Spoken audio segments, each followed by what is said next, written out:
विधान परिषदेचे विरोधी पक्षनेते राधाकृष्ण विखे पाटील या संदर्भात काय म्हणतात, किंबहुना त्यांनी काय मागणी केली आपण पाहूया। म्हणजे या व्यंगचित्रामध्ये केवळ मराठा समाजाच नव्हे तर सर्वच महिलांच्या बाबतीमध्ये मला वाटतं अवमान करणारीच भावना या व्यंगचित्राच्या माध्यमातून पुढे येते।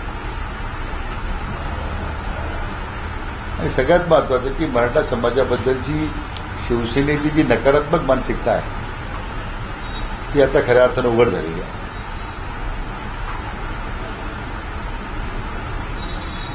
शिवसेनेची भूमिका दलित विरोधी, मुस्लिम विरोधी तर यापूर्वी होतीच, आता मराठा समाजाच्या विरुद्धही आता ती या निमित्तानं स्पष्टपणे पुढे आलेली आहे।